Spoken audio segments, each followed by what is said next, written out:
All right, let's do it. Another 5 minute post game show, courtesy of Post Game Pints, Campbell and Gallo. Mitch, the Canadians got a point for the first time in a loss. Let's put 5 minutes up on the board and let's break it down because I got a lot to say, Mitch. I don't know. I was at the game. You were at the game. You were working the game. I was just watching the game. There was a lot that I'd like to cover. So go start anywhere you want and I'll just build off of you. But we got 5 minutes and the clock's already moving. All right. Well, Sean, I want to start with entertainment value. I have to say, at times, it's been low in Montreal Canadiens games. Not to say it's been always low, but tonight's game was the best that I've been to so far this year. And I've been to every regular season game played at the Bell Center. I thought there was a little something for everybody. And if you like fast play, at times you had that. If you like big hits, you had that. If you like nice goals, you had a few of those. Great saves, swings in momentum, changes in the lead, great 3-on-3 overtime. I just thought if you paid to watch the game tonight, regardless of where the Canadians are in the standings, it was worth the price of admission. And I know you were in the building and you paid the price. I did. Yeah, no, I just, I've never been to a game with my boys. I've been to the Bell Center so many times. I've never gone with my boys. And I was like, you know what? Let's just take a look at the tickets. And they were, within my price range. And we went and we had a blast. And I was building off of what they were enjoying. They've been to games with their mom or they've been here and there. And we went to a game in Ottawa once, but the first time at the Bell Center. And I mean, they were excited. The big hits, the big saves, everything about this game. It was a good game. What about, let's go straight to one of the goals, the game tying goal, Jake Evans.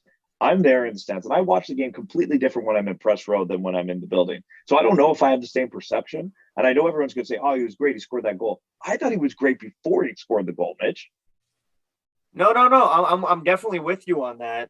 And it's kind of one of those situations where when he scores the goal, you say to yourself, oh, that's really good because he deserved to score a goal. Sometimes you see a player, he doesn't do much, he doesn't play well, but for whatever reason, the puck ends up on his stick and he scores, and you're like, eh. But for Jake Evans in the game, I thought he was doing a lot of the things that you were talking about. I thought he was having a good game, and then he's rewarded for the hard work. So I think that's great. And I mean, anytime a great goal is scored, remember we had Rick Nash on TSN radio once, and we asked him about the crazy goal that he scored that used to be and another move. It doesn't get better than this. Any better than this. Sorry. Humble Canadian player mentions that a couple bounces went right off his leg onto his stick, and a lot had to fall into place for that to happen. But still, you make your own luck, and I thought, that was just an amazing shot, great one-on-one move. But he mentioned, Sean, in the post game that he was kind of just trying to get a shot on net, and it obviously went in the best spot possible. So, no, it's one we're going to see for a while. But you're right. He played a very good game. So nice to see that he was rewarded with a goal. Yeah, and then unfortunately, he's the kind of guy that kind of gets caught on the loop around in the overtime. It's 3-on-3 overtime. I get it. Romanov with a huge hit. I think not even just this game, the last 3 games. It's some of the best hockey I've seen Romanov play, and I hope he keeps it going. For him, it's not about having 3, 4, 5 games in a row. It's about 10 or 20.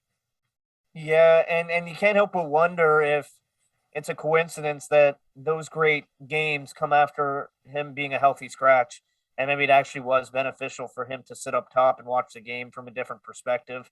The coaches have been working with him, and he seems like a really receptive kid. So I thought, I'm with you. It's been a few games that he looks like he's found his game. He needs to string together more. But to me, the biggest difference for him is being aggressive and committing to plays and then not hesitating. And we see that with the hits, and we see that a lot when he's trying to hold the offensive zone for his team. All right, we got 45 seconds left here on the 5-minute post-game show. There's 3 things I still want to talk about. So you're going to have to choose one, or we're going to have to go rapid fire. The Pizzetta penalties, Nick Suzuki, or Philip Danault's return. Go. I'll go with the Pizzetta penalties because I would have been just as annoyed at Brendan Lemieux as Pizzetta and the Canadians bench. So probably nobody cared that he took a penalty because, screw that guy. Yeah, I have zero problem with Pizzetta's penalties. Zero. None whatsoever. And he's probably going to get sent down for it. And I can't believe, Nick Suzuki didn't score in this hockey game. But I will tell you this, he has found his stride this season. He absolutely has. Looking good. And that's the time. That's it for us here on the post game pints podcast. 5 minutes. Mitch, what does everybody do? Smash that subscribe button. Click, listen, subscribe, comment. Make sure you follow us. Support the Post Game Pints podcast because we do this for you.